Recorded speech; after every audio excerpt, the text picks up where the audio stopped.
দেখুন, বাম জমানায় পশ্চিমবঙ্গ ছিল সেফ প্যাসেজ, আর তৃণমূল কংগ্রেস এটাকে সেফ হোম বানিয়ে দিয়ে গিয়েছিল। এখন আর বাবরের রাজত্ব নেই, ধরা পড়বে। এর আগেও আইএসআইএস এর জঙ্গি ধরা পড়েছে। 26/11 বিস্ফোরণের সঙ্গে কলকাতার নাম জড়িয়েছে, কারণ জঙ্গিরা সিম কার্ড সংগ্রহ করেছিল মৌলালির কাছের একটা দোকান থেকে। গুজরাটের প্রাক্তন মুখ্যমন্ত্রী এবং বর্তমানে ভারতের প্রধানমন্ত্রীকে খুন করবার চক্রান্ত করে দুজন জঙ্গি এই কলকাতা হয়েই দিল্লি ছিল নিউ দিল্লি স্টেশনে তারা ধরা পড়ে।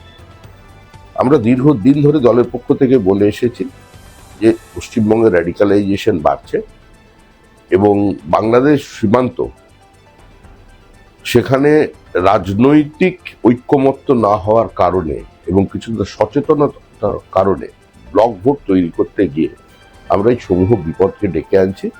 কার্যত এখন বারুদের স্তূপের উপরে পশ্চিমবঙ্গ, আর মুখ্যমন্ত্রী এই জেহাদি কার্যকলাপের বিরুদ্ধে কার্যত যুদ্ধ ঘোষণা করেছেন।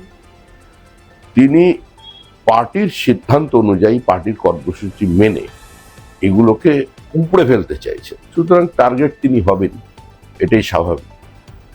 দাদা, বর্ধমান এই নিয়ে দ্বিতীয়বার, এর আগেও একবার দেখা গেছে বর্ধমানেই যেখানে ব্লাস্ট হলো, যেখানে এনআইএ তদন্ত হলো খাগড়াগড়, তাহলে বর্ধমান কি মেন আতুরঘর এখন হয়ে উঠছে?